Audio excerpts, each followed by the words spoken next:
Okay बेटा, the chapter है metals and non metals, one of the very important, और ये ऐसा चैप्टर है जो कि फ्री का स्कोरिंग है, और इस बार भी बोर्ड एग्जाम्स में से इस चैप्टर में से घुमा घुमा के क्वेश्चंस आए हुए हैं।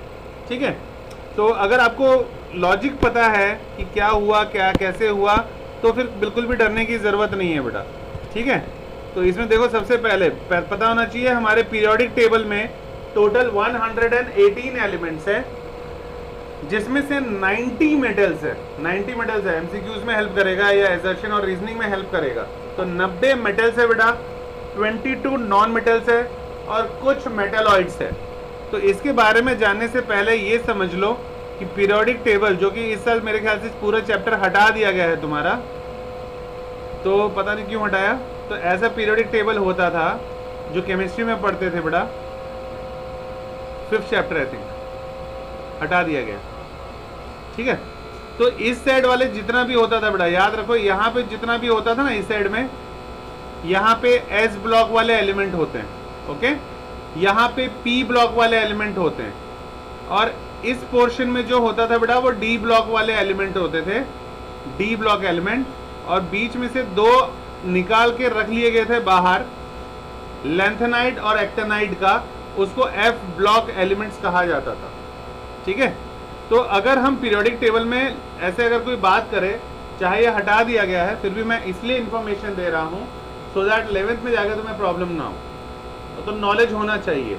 तो मैं नहीं छोड़ूंगा, जब भी हमारे पास फ्री टाइम होगा, एक्स्ट्रा टाइम होगा, उस पर बैठ के, चाहे वो पेपर में नहीं आ रहा, फिर भी नॉलेज के लिए तुम्हें ज़रूर पढ़ाऊंगा, ताकि आपको नॉलेज होना चाहिए। अगर केमिस्ट्री पढ़ रहे हो तो मेटल नॉन मेटल आएगा ही आएगा, केमिकल रिएक्शन, सोडियम हाइड्रोजन सब आएगा ही आएगा, और जब तक उनके बारे में नहीं पता तो फिर केमिस्ट्री पढ़ने का कोई फ़ायदा ही नहीं है। पता नहीं क्यों हटा दिया गया है, लेकिन हटाना नहीं चाहिए था, ये मेरा ओपिनियन है। ठीक है, तो याद रखो बेटा, ये पूरे पीरियोडिक टेबल को टोटल 7 पीरियड, मतलब लेफ्ट से राइट जो है लाइन, इसको कहते हैं हॉरिजॉन्टल लाइन, इसी को क्या कहा जाता था बेटा, पीरियड। तो कितने पीरियड्स में पूरे पीरियोडिक टेबल को बांटा गया था, 7 पीरियड। ठीक है, 7 पीरियड में बांटा गया था, और ऊपर से नीचे जो लाइनें होती हैं, यानी इसको हम कैसी लाइनें बोल सकते हैं, वर्टिकल लाइंस, इसको ग्रुप कहा जाता है बेटा। तो टोटल कितने ग्रुप थे, 18 ग्रुप्स थे। ठीक है, तो 18 ग्रुप्स थे। तो जब हम लेफ्ट से राइट जाते हैं तो इस साइड में सारे मेटल्स हैं पीरियोडिक टेबल में, यहाँ पे तुम्हें मेटलॉइड्स मिलेगा बेटा। मेटलॉइड्स उन मेटल्स को कहते हैं जिनके अंदर दोनों की प्रॉपर्टी होती है, मेटल्स की भी प्रॉपर्टी होती है और नॉन मेटल्स की भी प्रॉपर्टी होती है। और अगर एकदम राइट हैंड साइड में चले जाओगे तो इसको बोला जाता है बेटा नॉन मेटल्स, यहाँ पे ज़्यादातर मिलेंगे 16 और 17 ग्रुप में, यहाँ पे नॉन मेटल्स मिलते हैं, क्लोरीन, फ्लोरीन, ब्रोमीन, आयोडीन। ठीक है, इसमें से सबके नाम भी अलग अलग होते हैं। जो सबसे लास्ट वाला ग्रुप होता है बेटा, 18th ग्रुप वाला, उसको बोला जाता है नोबल एलिमेंट। नोबल मतलब इनर्ट, इनर्ट मतलब न्यूट्रल, मतलब ऐसे एलिमेंट जो किसी के साथ रिएक्ट नहीं करते, क्योंकि उनका इलेक्ट्रॉनिक कॉन्फ़िगरेशन फुल है। तो अगर फुल है तो किसी के साथ रिएक्ट नहीं करते। एग्जाम्पल कौन सा आ जाता है, वही हीलियम, उसका नियॉन, आर्गन, क्रिप्टॉन, फिजीनॉन, रेडॉन, ये वाले है ना। तो ये सारे लाइन से आ जाते हैं, सारे के सारे जो किसी के साथ रिएक्ट नहीं करते। तो 10th क्लास में हम यही पढ़ते हैं कि ये यार नोबल एलिमेंट्स है, इनके इलेक्ट्रॉनिक कॉन्फ़िगरेशन फुल है, तो ये किसी के साथ रिएक्ट नहीं करते। लेकिन जैसे हम क्लास 12 में पहुंच जाते हैं तो ये सारा स्टेटमेंट गलत हो जाता है, क्योंकि इन नोबल एलिमेंट 18 ग्रुप वाले एलिमेंट में से कुछ एलिमेंट ऐसे हैं, जैसे जीनॉन, देखा गया, साइंटिस्टों ने देखा कि भाई ये तो ऑक्सीजन के साथ भी रिएक्ट कर जा रहा है, फ्लोरीन के साथ भी रिएक्ट कर जा रहा है। तो उसके फिर रिएक्शंस जब लिखा जाएगा तो 7 to 8 रिएक्शन है, वो एक्सेप्शनल है, हट के, जो अभी नहीं पढ़ना है, 12th क्लास में जाकर पढ़ना है। तो फिर टीचर बार बार पढ़ाते समय बोलेंगे ये बहुत इंपॉर्टेंट है, बहुत, तो बच्चे को याद होता है, ओह ये बहुत इंपॉर्टेंट है, रट्टा मारना है। पर वो क्यों इंपॉर्टेंट है उसके बारे में उन्हें समझ ही नहीं होती। तो तुम्हारे अंदर वो समझ होनी चाहिए। समझ का मतलब क्या है, फिर से कहानी सुन लो। 18 ग्रुप एलिमेंट जो है बेटा नोबल एलिमेंट कहलाता है, मतलब इनर्ट, मतलब न्यूट्रल। न्यूट्रल इसलिए क्योंकि ना ही वो इलेक्ट्रॉन लूज कर रहा है, ना ही वो इलेक्ट्रॉन गेन कर रहा है। जो लूज करेगा वो मेटल कहलाएगा, क्योंकि उसके ऊपर पॉजिटिव चार्ज होगा। तो हम बोल सकते हैं metals are electropositive in nature. तो पीरियोडिक टेबल में इस साइड जितने भी एलिमेंट होंगे लेफ्ट हैंड साइड में वो सब इलेक्ट्रोपॉजिटिव वाले मिलेंगे, प्लस प्लस वाले, सोडियम पॉजिटिव, कैल्शियम पॉजिटिव, और राइट हैंड साइड वाला सब नॉन मेटल्स मिलेगा, मतलब नेगेटिव नेगेटिव जिसके ऊपर चार्ज होगा, electro negative element non metals होते हैं बेटा, ठीक है। तो ये सबसे इंपॉर्टेंट कंसेप्ट है। तो मेटल्स अगर कोई बोलेगा पीरियोडिक टेबल में कहाँ मिलेगा, तो लेफ्ट हैंड साइड, और अगर बोलेगा नॉन मेटल कहाँ मिलेगा तो राइट हैंड साइड, ठीक है। यहाँ मेटल और इस साइड में नॉन मेटल। इससे रिलेटेड मैंने एक चैप्टर भी, मतलब रिकॉर्डिंग भी बनाया है मैंने पीरियोडिक टेबल से रिलेटेड। चाहे वो एग्जाम में नहीं आ रहा बेटा, फिर भी उस चैप्टर को ज़रूर देखना if you want to score good marks in your board exam. बहुत ज़रूरी है। मैंने उसमें हर एक कंसेप्ट समझाया है, बुक से, अंदर से, बाहर से किस तरह के क्वेश्चन आते हैं, क्योंकि उससे रिलेटेड क्वेश्चन आपको अगर बोलेंगे कि ये चैप्टर नहीं आ रहा, लेकिन दे देंगे और बोलेंगे अरे ये क्वेश्चन तो मेटल में नॉन मेटल में भी था इसलिए हमने दे दिया, तो फंस जाओगे। तो नहीं फंसना चाह रहे अगर, तो पढ़ाई का मतलब ये नहीं होता कि अच्छा ये चैप्टर कट गया अब तुम बच्चे नहीं रहे। 10th का बोर्ड एग्जाम मतलब now you have become mature, अब अपना सही और गलत समझ सकते हो। तो नॉलेज का मतलब आपको सारा नॉलेज होना चाहिए। तो अगर आपको सारे हथियार हैं फिर आप चला सकते हो बेटा कहीं पे भी, है कि नहीं। आधा अधूरा ज्ञान बेकार होता है, कोई फायदा नहीं है। चलो आगे चलें। Sodium, potassium, magnesium, aluminium, calcium, सभी के ऊपर वैलेंसी हमें याद है ना बेटा क्या क्या होती है, प्लस प्लस प्लस। अगर सोडियम के ऊपर कोई बोलेगा तो कितना होता है, +1।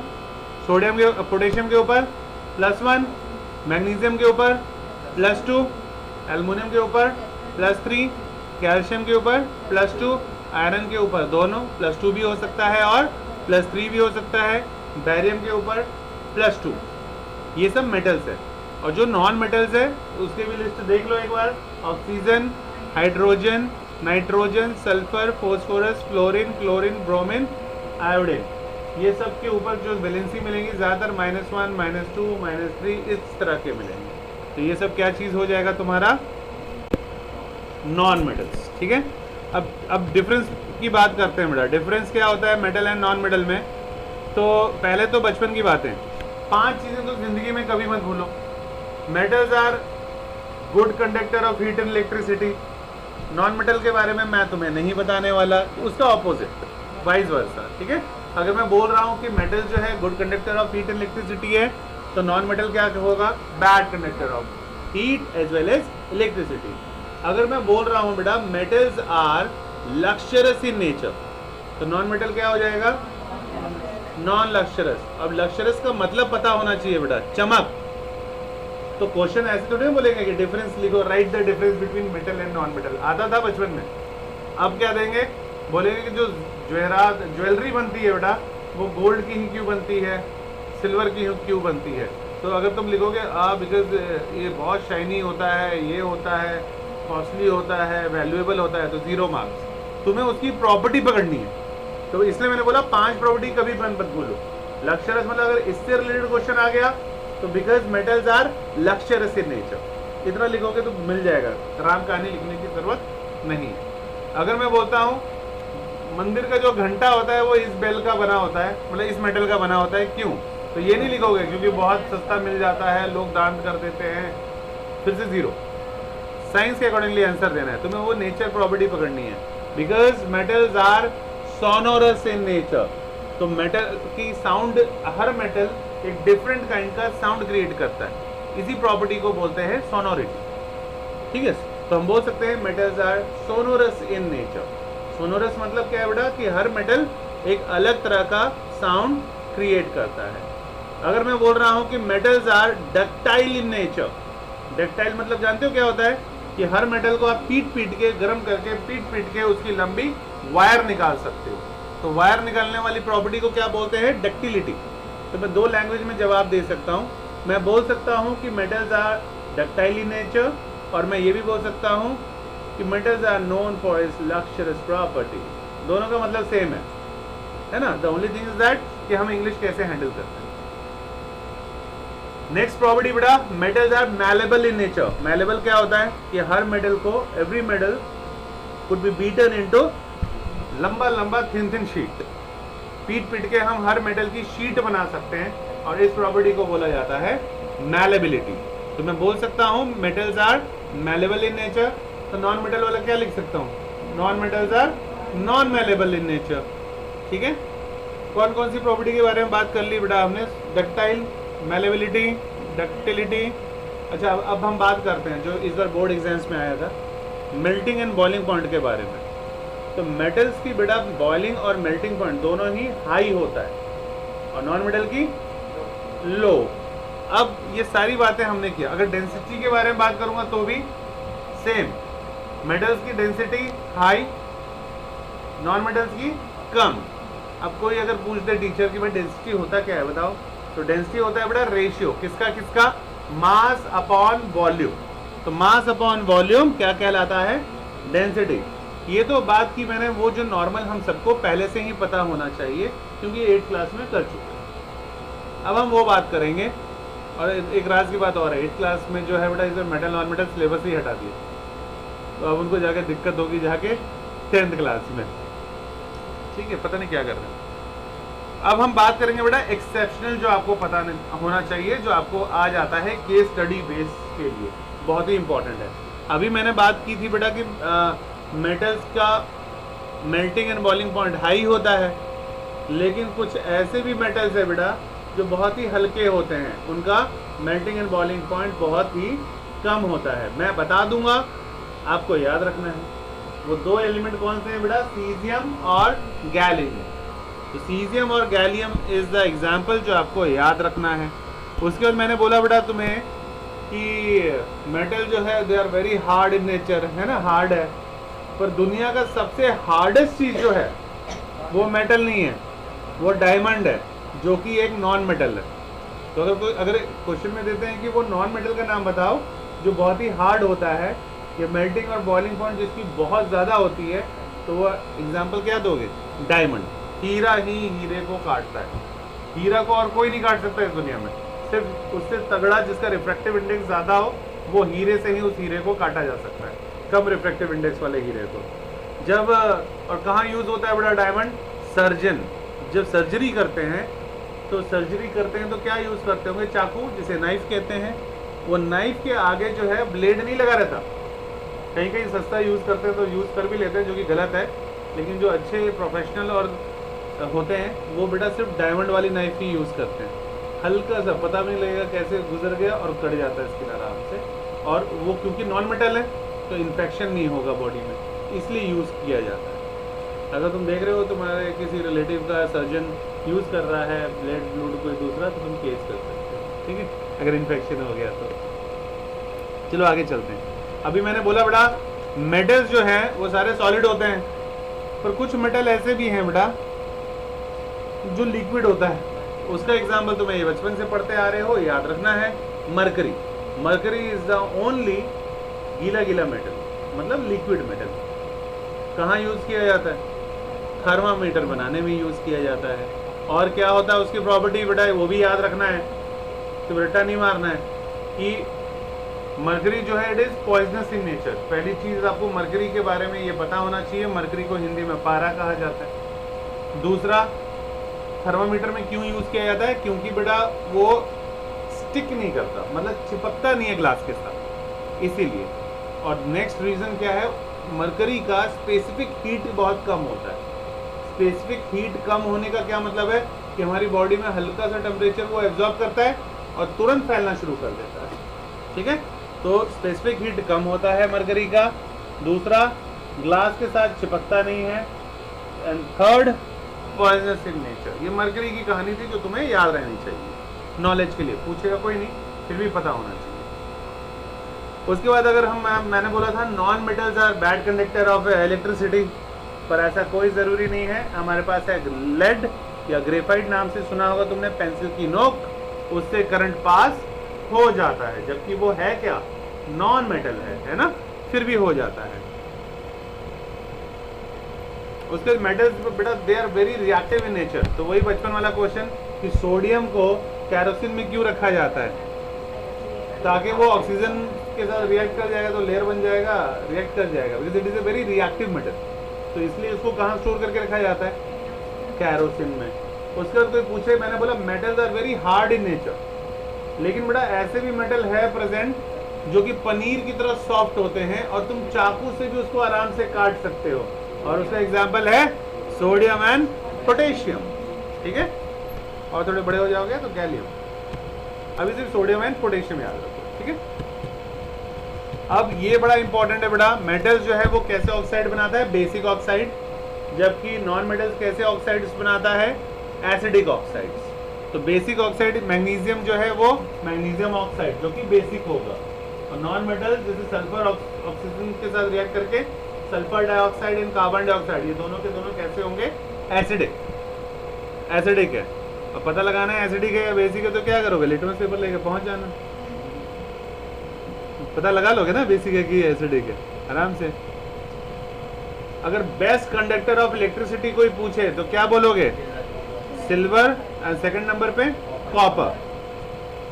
लेकिन सिल्वर को घरों में इलेक्ट्रिसिटी देने के काम में नहीं लाते हैं, क्यों, एक तो महंगा है, कॉस्टली है, और यूज करेंगे तो चोर कॉपर के वायर नहीं छोड़ते, चांदी कहाँ से छोड़ेंगे, लगता है तुम्हें छोड़ देंगे, लोहा नहीं छोड़ते, गटर का ढक्कन अगर लोहा का है चोर वो भी गायब कर लेते हैं, बेच के कुछ पैसा आएगा। चांदी का लगा दिया फिर तो डेली चेंज कर, मतलब एक हटाया दूसरा फिर हाँ एक और लगाया, हटाया लगाया, ऐसा हो जाएगा। तो इसलिए सिल्वर यूज नहीं करते बेटा, फॉरेन में यूज करते हैं कहीं कहीं जहाँ के लोग बहुत ज्यादा ऑनेस्ट है। अब बात करते हैं बेटा, ये इंपॉर्टेंट चीज है इस चैप्टर का, कुछ मेटल जैसे मैग्नीशियम, एल्युमिनियम, जिंक, लेड, ये एयर के साथ बहुत धीरे धीरे रिएक्ट करते हैं और उसके ऊपर एक प्रोटेक्टिव लेयर बना देते हैं। ये तुम्हें याद करना पड़ेगा। तो कैसे याद कर सकते हो, मजा पे, है ना, मजा करना है पढ़ाई लिखाई करने के बाद। तो मजा से क्या हो गया, एम से मैग्नीशियम, ए से एल्युमिनियम और जेड से जिंक, मज हो गया, मजा करना है पढ़ाई करके। तो पी से क्या हो गया, लेड, पीबी। तो या तुम अपने हिसाब से कैसे भी बना सकते हो शॉर्टकट। मतलब ये क्या होता है, ये एयर के साथ रिएक्ट तो करता है लेकिन धीरे धीरे। लेकिन मैग्नीशियम जो है बेटा वो एयर में डैजलिंग लाइट के साथ ऑक्साइड बनाता है, मैग्नीशियम ऑक्साइड। और उसका जो राख बच जाता है, एशेस, मैग्नीशियम रिबन वाला बच्चों ने पढ़ा था, तो उसका केमिकल फॉर्मूला अगर पूछते हैं तो क्या लिखोगे, मैग्नीशियम ऑक्साइड, MgO। अब ध्यान दो, आयरन और कॉपर बेटा ये एयर में नहीं आराम से आग नहीं पकड़ते, लेकिन अगर ये ऑक्सीजन के साथ कंबाइंड हो गए तो ये ऑक्साइड बनाते हैं। तो आयरन फिलिंग बर्न होता है विद स्प्रिंकलिंग इफेक्ट, फ्लेम के ऊपर जो है तल तल करके आग पकड़ता है। तो मेटल्स, और जो मेटल सिल्वर, प्लैटिनम और गोल्ड है बेटा, ये एयर में इतना इजीली आसानी से रिएक्ट नहीं करता है, क्योंकि नोबल एलिमेंट है। तो नोबल एलिमेंट इतना जल्दी कैसे करेगा रिएक्ट, है ना। अच्छा, रिएक्शन दिए हुए हैं, इसमें एक चीज है जो एग्जाम में अक्सर आ जाता है कि आप क्या समझते हो एम्फोटेरिक ऑक्साइड से, तो हमेशा ये आ जाता है एग्जाम में। तो बेटा एक ऐसी चीज, जो क्रिकेट खेलता होगा उसने सुना होगा रेलू कट्टा, जो इधर से भी बैटिंग करता है और उधर से भी बैटिंग करता है ना ऐसा रेलू कट्टा। तो ये समझ लो केमिस्ट्री की लैंग्वेज में उसी को कहा जाता है बेटा एम्फोटेरिक ऑक्साइड। एम्फोटेरिक ऑक्साइड का मतलब क्या हुआ, जो दोनों की तरह बिहेव करेगा, एज ए एसिड भी और एज ए बेस भी, जो दोनों की तरह बिहेव करेगा उसको बोला जाएगा एम्फोटेरिक ऑक्साइड। पकौड़े बन रहे हैं कहीं। अब नेक्स्ट वाला है बेटा, देखो ध्यान से, ये रिएक्शन में Al2O3 प्लस HCl। तो इसका एग्जाम्पल कौन सा है तुम्हारे बुक में, इसका एग्जाम्पल है बेटा एल्युमिनियम ऑक्साइड, Al2O3। और अगर कोई दूसरा पूछेंगे, अच्छा दो बताओ एम्फोटेरिक ऑक्साइड का एग्जाम्पल, तो पहला तो दिख रहा है, लेकिन दूसरा कौन सा है जो तुम्हें याद रखना है, जिंक ऑक्साइड। Al2O3 सभी को याद रह जाता है, जो भूल जाता है बच्चा 10th क्लास का कि दूसरा एम्फोटेरिक ऑक्साइड कौन सा है, वो तुम्हें याद रखना है, वो दूसरा वाला है बेटा जिंक ऑक्साइड। ठीक है, ये दो जो है दोनों की तरह बिहेव करते हैं। अब देखो ये रिएक्शन देखो, एल्युमिनियम ऑक्साइड था Al2O3, जिसको एल्यूमिना भी कहते हैं, वो HCl के साथ रिएक्ट किया और एल्युमिनियम क्लोराइड प्लस वाटर बन गया। ये दो रिएक्शन रटने हैं। अभी तक मैंने एक बार भी नहीं बोला कि ये रिएक्शन याद करना, ये रिएक्शन इंपॉर्टेंट है, क्योंकि देखो HCl मतलब क्या हुआ, हाइड्रोक्लोरिक एसिड, मतलब एसिड है, और इसके साथ जो Al2O3 रिएक्ट कर रहा है तो वो खुद कैसे बिहेव कर रहा है, एज ए बेस।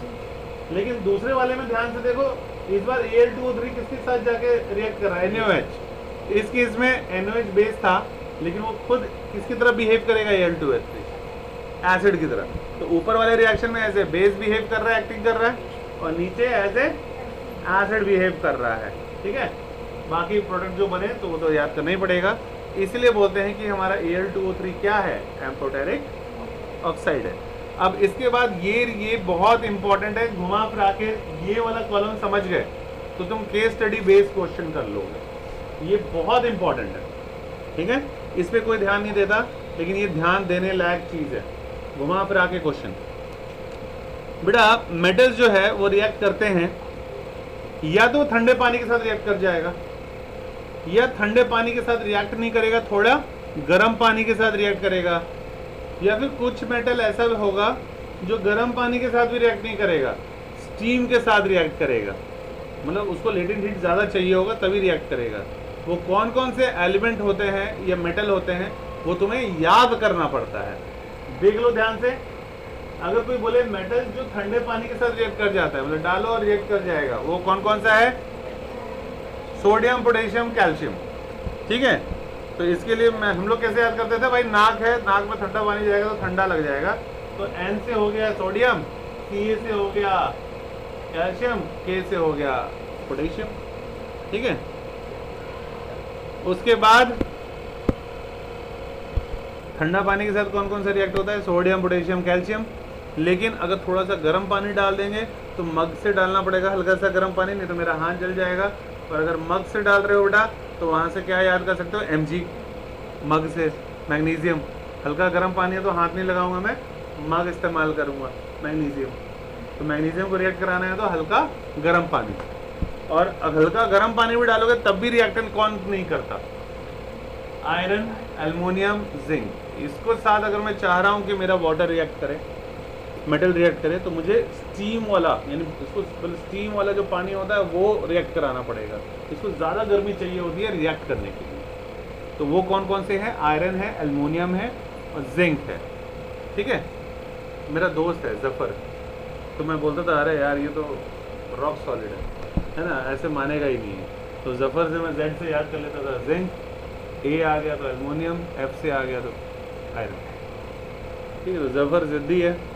नाक तो पता है ठंडा पानी डालो कोल्ड हो जाता है, और गर्म पानी आ गया तो मग से निकालना है Mg। इस तरह से भी याद कर सकते हो। ठीक है, बाकी तुम्हारी इच्छा है, जैसे मर्जी वैसे याद कर सकते हो, सबका अलग अलग फॉर्मूला होता है। ठीक है, मैंने सिर्फ बता दिया।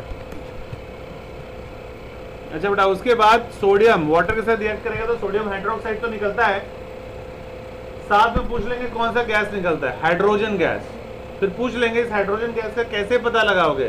तो याद रखो पॉपअप टेस्ट। और ये पॉपअप टेस्ट इतना रॉकेट साइंस नहीं है। अगर मान लो कोई भी चीज़ जलाया मैंने, इसमें से हाइड्रोजन गैस निकल रहा है, तो मैं क्या करूँगा? जलता हुआ बर्निंग कैंडल उसके पास ले जाऊँगा, तो जब वो गैस उस फ्लेम से निकलेगा तो पड़क पड़क पड़क पड़क पॉपअप पॉपअप आवाज़ करेगा। उसी टेस्ट को बोल दिया पॉपअप टेस्ट। देखा होगा तुमने। अगर दिवाली आने वाली है तो दिवाली में क्या करना? फुलझड़ी वाला जो है पाउडर कर लेना, और कैंडल जल रहा है उसमें ऐसे ऐसे ऊपर डालते रहना, पड़क पड़क पड़क पड़क आवाज़ आते रहेगी, देखोगे चिंगारी सी। या फिर बारूद निकाल लेना बीड़ी बम का बेटा, ऐसे बारूद को ऐसे चुटकी में लेना, जहाँ कैंडल होगा उसके ऊपर से ऐसे ऐसे गिराना, तो उसमें से चिड़ी चिड़ी चिड़ी चिड़ी आवाज़ आएगी। उसी को साइंस की लैंग्वेज में बोलते हैं पॉपअप पॉपअप पॉपअप पॉपअप। तो वो टेस्ट को बोलते हैं पॉपअप टेस्ट। ठीक है, उसके बाद बेटा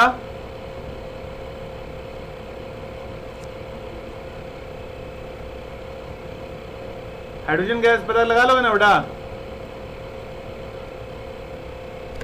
इंपॉर्टेंट है बेटा। कॉपर, मरकरी और सिल्वर ये डाइल्यूट एसिड के साथ रिएक्ट नहीं करते। उसके लिए ये लाइन बहुत ही इंपॉर्टेंट है इस चैप्टर के लिए। इसमें इसको समझो। हाइड्रोजन गैस जो वहां प्रोड्यूस हुआ वो वाटर में ऑक्सीडाइज हो जाता है, लेकिन ये तभी होगा, ये इसलिए होता है क्योंकि HNO3 किसको बोला जाता है? नाइट्रिक एसिड को। ये एक स्ट्रॉन्ग ऑक्सीडाइजिंग एजेंट है बेटा। तो अगर ये स्ट्रॉन्ग ऑक्सीडाइजिंग एजेंट है तो जब मेटल रिएक्ट करेगा इसके साथ आराम से, क्योंकि स्ट्रॉन्ग ऑक्सीडाइजिंग एजेंट है। लेकिन मैग्नीशियम और मैंगनीज जो है ये रिएक्ट करते हैं अगर नाइट्रिक एसिड डाइल्यूट हो, तभी वो रिएक्ट करेगा। ठीक है, तो दोनों में याद रखो तो हाइड्रोजन गैस ऊपर वाला जो था वो तो अगर HNO3 डाल रहे हैं तो उसके साथ रिएक्ट क्यों कर गया, क्योंकि HNO3 जो है वो एक स्ट्रॉन्ग ऑक्सीडाइजिंग एजेंट है, तो उसको ऑक्सीजन मिल गया, मेटल्स को आराम से ऑक्सीडाइज हो गया। लेकिन कुछ चीज़ें जैसे कि मैग्नीशियम और मैंगनीज जो है इनको ऑक्सीडाइज करना चाह रहे हैं या हाइड्रोजन गैस निकालना चाह रहे हैं, तो इसके लिए नाइट्रिक एसिड जो चाहिए वो कॉन्सेंट्रेटेड नहीं चाहिए, वो कैसा चाहिए, डाइल्यूट चाहिए नाइट्रिक एसिड, तभी हाइड्रोजन गैस निकलेगा। क्यों, रीज़न पूछेंगे तो हम क्या लिख सकते हैं एक लाइन में answer, because nitric acid is a strong oxidizing agent in itself. Hindi में समझ में आया बेटा क्या बोला, कि नाइट्रिक एसिड जो है खुद में ही एक स्ट्रॉन्ग ऑक्सीडाइजिंग एजेंट है, इसलिए ऐसा होता है। ये लाइन बहुत काम आने वाली है, तो इसको याद रखना, ठीक है। रिएक्टिविटी सीरीज हमेशा याद रखो बेटा, स्ट्रॉन्ग जो ज़्यादा ताकतवर होता है वो अपने से कमज़ोर को हटा के खुद जाके रिएक्ट कर जाता है। तो ऊपर से लेके नीचे तक तुम्हें याद रखना है, ऊपर वाले कौन से मेटल है जो ज़्यादा रिएक्टिव है, उसके नीचे कम और सबसे नीचे सबसे कम। याद करने का तरीका क्या है बेटा, केदारनाथ का माली आलू जरा फीके पकाता है, क्या है आज आलू पराठा। ध्यान से देखो, सब मिल जाएंगे एलिमेंट। केदारनाथ का माली आलू जरा फीके पकाता है, क्या है आज आलू पराठा। कुक ने बता दिया, तो लाइन से याद कर लोगे। एक बार इसका लिस्ट में नाम लिख लेना और एक बार कोड वर्ड याद कर लेना। बेटा सारी कहानी शुभम दूसरी शुभम को बताएगा, मुझे भी बताते बेटा, मैं तुमसे बात कर रहा हूँ, तुम्हें मेरे से बात करना चाहिए, है ना। केक बन रहा है। अगला है बेटा, ध्यान से देखो,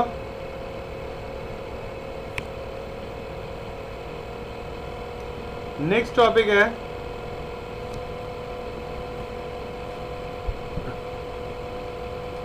मेटल्स जो होते हैं बेटा सॉलिड होते हैं और ज़्यादा ब्रिटल होते हैं। ब्रिटल मतलब आसानी से टूट जाते हैं। Melting and boiling point high होता है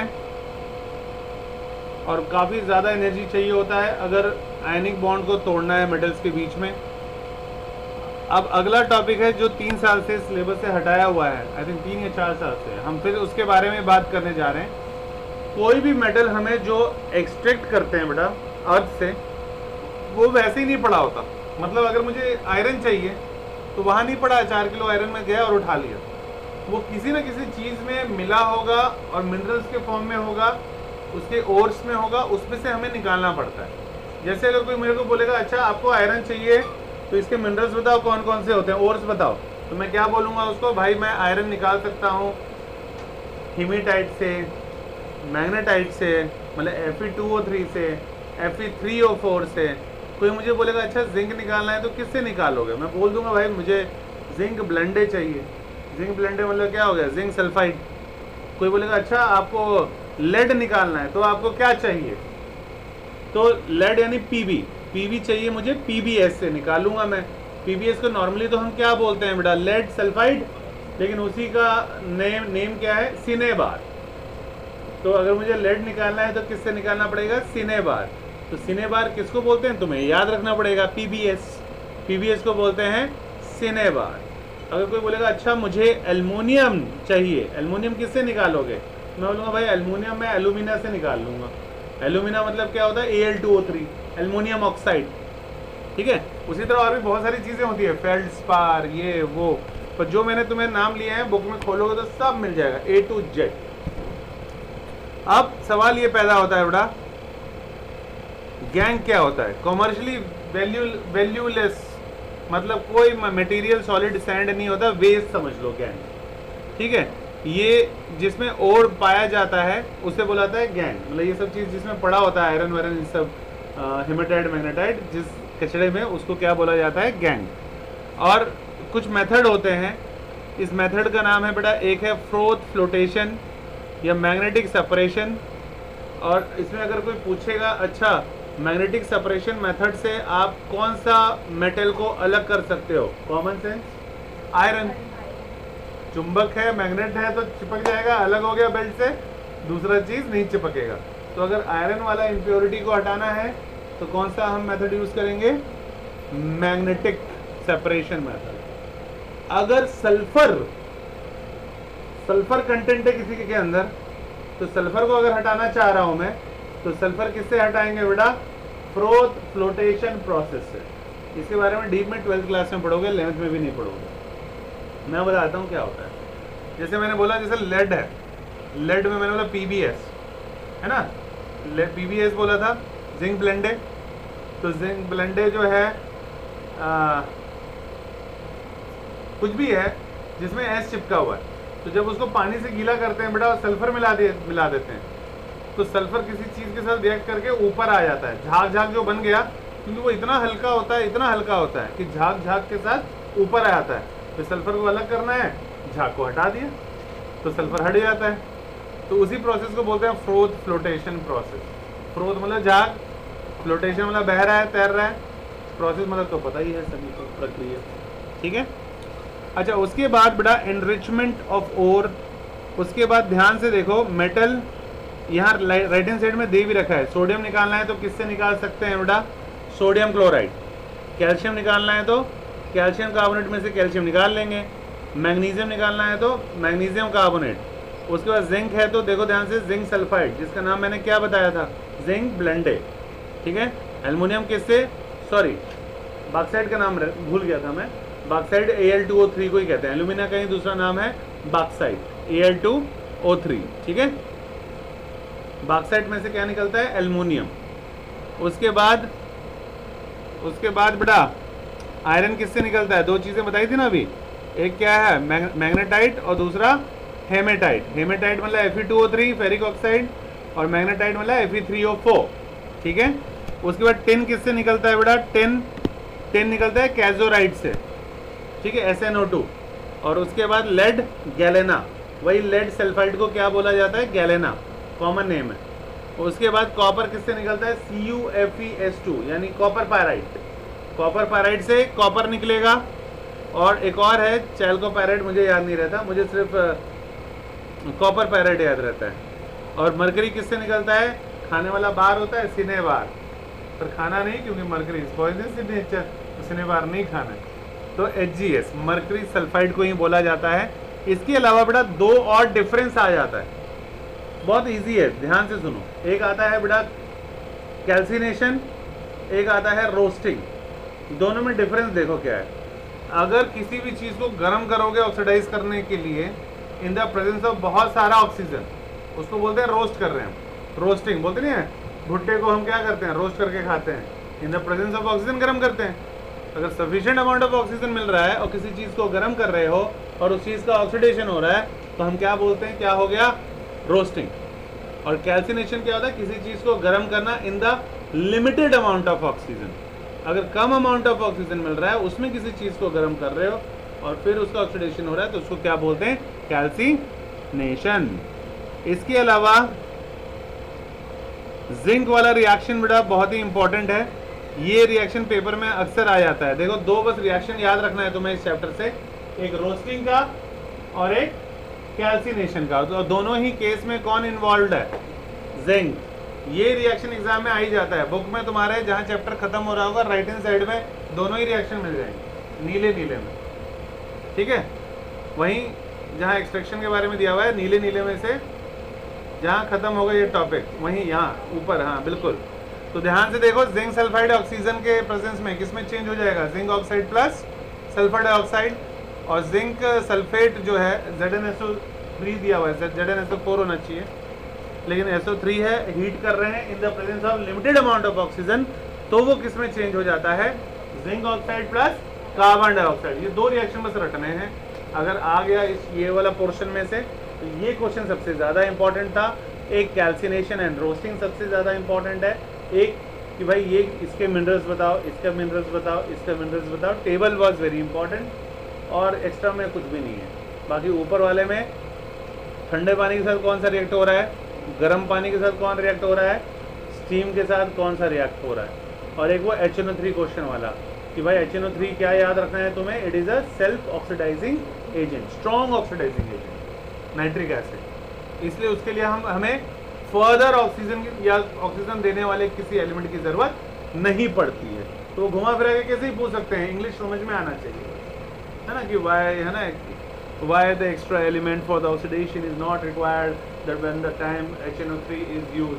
तो तुम्हें खुद लिखना आना चाहिए, because HNO3 is a strong oxidizing agent in itself, इसलिए यूज नहीं करते हैं।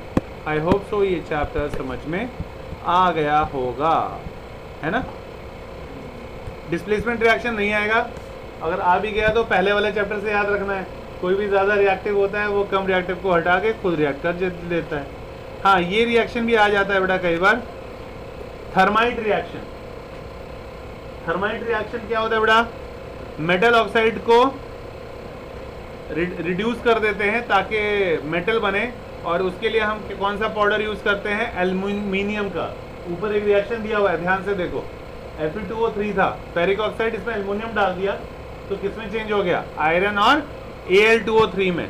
तो एल्युमिनियम पाउडर को यूज करते हैं ताकि मेटल ऑक्साइड, Fe2O3 क्या था, आयरन का ऑक्साइड था, एल्युमिनियम पाउडर डाला और वो डालने से क्या हुआ बेटा, Fe2O3 रिड्यूस हो गया। रिड्यूस हुआ, मैंने क्यों बोला रिडक्शन हो गया, क्योंकि देखो उसमें से ऑक्सीजन निकल गया। Fe2O3 में से ऑक्सीजन जब निकल जाता है तो हम क्या बोलते हैं, क्या हो गया, रिडक्शन हो गया। रिडॉक्स रिएक्शन याद करो, याद आ जाएगा थोड़ा थोड़ा। ऑक्सीजन अगर चिपक जाता है तो क्या बोलते हैं, ऑक्सीडेशन। ऑक्सीजन अगर निकल जाता है तो क्या बोलते हैं, रिडक्शन। तो यहाँ पे देखो Fe2O3 में आयरन में ऑक्सीजन चिपका हुआ था, लेकिन प्रोडक्ट जब बना हमारा तो आयरन से ऑक्सीजन निकल गया। निकल गया मतलब क्या हो गया, रिडक्शन। ठीक है, तो ये प्रोसेस बेटा देखा होगा तुमने, वेल्डिंग में आयरन जोड़ने के काम में आता है ना, यही प्रोसेस काम आता है। ठीक है, कौन सा प्रोसेस या कौन सा रिएक्शन, थर्माइट रिएक्शन। ये भी एग्जाम में कई बार पूछ लेते हैं, one of the very very important question. ठीक है,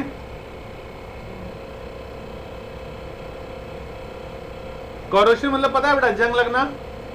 iron in the presence of, हम पहले भी कर चुके हैं, iron in the presence of oxygen, water vapour, moisture सब रिएक्ट करेगा तो Fe2O3.X में चेंज हो जाएगा। इसका कलर कैसा होता है, रेडिश ब्राउन। रेडिश ब्राउन मतलब क्या हो गया, रस्ट। अच्छा, कॉपर में अगर जंग लगेगा तो कौन से कलर में चेंज हो जाएगा बेटा, Cu, very good, green colour में, ब्लूइश ग्रीन में चेंज हो जाएगा। और कोई पूछेगा कॉपर में अगर जंग लग गया तो जो बना उसका केमिकल फार्मूला बता, तो क्या करोगे, CuCO3 डॉट CuOH ट्वाइस। इन दोनों का कॉम्प्लेक्स बनता था 7th क्लास में या 8th क्लास में, उसका कलर रेडिश ग्रीनिश ब्लू या ब्लूइश ग्रीन होता था। और वो रस्ट का केमिकल फॉर्मूला होता है, यानी उसमें तुम्हारा कॉपर कार्बोनेट और कॉपर हाइड्रोक्साइड, उन दोनों का मिक्सचर होता है। ठीक है, अच्छा, सिल्वर में अगर जंग लग गया तो बेटा सिल्वर ऑक्साइड कौन से कलर में चेंज हो जाएगा, ब्लैक में। दांतों में जो फिलिंग होती है सिल्वर व्हाइट कलर की होती है या ग्रे कलर का, और जब रस्टिंग हो जाती है तो किस कलर में चेंज हो जाता है बेटा, ब्लैक। गैल्वेनाइजेशन क्या होता है, याद दिला देता हूँ, बचपन की चीज है। किसी भी मेटल के ऊपर लेयर, जिंक की लेयर को चढ़ाना, उसी को क्या बोला जाता है, गैल्वेनाइजेशन। मतलब डिजायर्ड किसी भी मेटल पे अगर आप लेयर चढ़ा रहे हो जिंक का, तो उस प्रोसेस को बोल दोगे गैल्वेनाइजेशन। ठीक है, उसके बाद अलॉय, ये भी बता देता हूँ क्योंकि हटाया हुआ है 3 साल से। किसी भी मिक्स करते हैं जब मेटल एंड नॉन मेटल, चाहे 2 मेटल या मोर देन 2 मेटल्स या मेटल नॉन मेटल की मिक्सिंग जब होती है, ताकि किसी भी मेटल की स्ट्रेंथ और ड्यूरेबिलिटी को बढ़ाने के लिए, उसे अलॉय कहते हैं। और अगर इस अलॉय में अगर बेटा गलती से भी एक कंपोनेंट मरकरी है यानी Hg, तो फिर उस केस में हम उसे अलॉय नहीं कहते, हम उसे कहते हैं एमेलगम। एमेलगम कहा जाता है बेटा उसके बाद अगर वन ऑफ द कंपोनेंट कौन प्रेजेंट है, मरकरी। अब बात करें बेटा स्टील में, स्टील में क्या क्या होता है, हार्ड आयरन और कार्बन का मिक्सचर होता है, कौन, स्टील। ठीक है, याद रखना है, आयरन प्लस कार्बन। कहाँ कहाँ यूज होता है पता ही है, लोहा, रोड बनाने में, रेलवे इंफ्रास्ट्रक्चर, एप्लियंसेस बनाने में। स्टेनलेस स्टील जिसमें जंग नहीं लगता, उसमें क्या क्या होता है बेटा, आयरन, निकल, क्रोमियम। तो ये भी पूछ सकते हैं भाई स्टेनलेस स्टील के कंपोनेंट बताओ, तो कौन कौन से कंपोनेंट होंगे, आयरन, निकल, क्रोमियम, सारे के सारे 20 से 30 के बीच वाले हैं अगर ध्यान से देखो, आयरन भी, क्रोमियम भी, निकल भी, ठीक है। ये बर्तन बनाने के काम में आता है, यूटेंसिल्स इसको कहा जाता है, बर्तन को। ब्रास में क्या क्या होता है बेटा? ब्रास में कॉपर और जिंक होता है, याद रखना है, कॉपर और जिंक ब्रास में काम आता है, ठीक है। और जो डेकोरेशन के काम में आता है बेटा, गोल्ड लाइक गियर बनाने में, प्लम्बिंग में चमकता नहीं है जो पाइप में, वो सब ब्रास का बना होता है, इलेक्ट्रिकल अप्लायंसेस में भी। और ब्रोंज किससे, ब्रोंज में कौन कौन से कंपोनेंट होते हैं बेटा? Copper and tin. लर्निंग वाली चीज ज्यादा है इस चैप्टर में, ठीक है, कॉपर और टिन। सबसे ज्यादा गलती क्या करते हैं? ब्रास वाले लोग कंपोनेंट ब्रोंज में लिख के आते हैं और ब्रोंज वाले ब्रास में लिख के आते हैं, कॉमन मिस्टेक है। तो उसमें कोई ना कोई कोड वर्ड जरूर बना लोगे ताकि ना भूलो बिल्कुल भी, ठीक है, पूछेंगे कल कोड। उसके बाद लास्ट है बेटा शोल्डर। शोल्डर मतलब जानते हो? शोल्डर नहीं है ये, शोल्डर जो एक होता है ना, ऐसे वायर को ऐसे ऐसे गलाते जाते हैं, ऐसे ऐसे, है ना, इलेक्ट्रिक इक्विपमेंट में काम करते हैं बेटा। तो इसका मेल्टिंग पॉइंट, पहली बात, जो वायर है उसका मेल्टिंग पॉइंट लो होना चाहिए कि हाई? लो, तभी तो पिघलेगा। तो पूछ लेते हैं पहला कंसेप्चुअल क्वेश्चन। दूसरा पूछते हैं बेटा, इसके अंदर कंपोनेंट क्या होता है? तो लेड और टिन होता है, याद रखना है, ठीक है। लेड के कारण थोड़ा ग्रे ग्रे सा होता है और टिन के कारण पकड़ मिलती है। तो लेड और टिन को यूज किया जाता है, परमानेंट बॉन्ड बन जाता है मेटल का, तो वो जकड़ के रख लेता है। ये कंपोनेंट बहुत ही इंपॉर्टेंट है, ठीक है। एमेल्गम मतलब समझ में आ गया होगा। अगर one of the component mercury है तो हम क्या बोलेंगे उसको? एमेल्गम। हैव ए ग्रेट डे बेटा।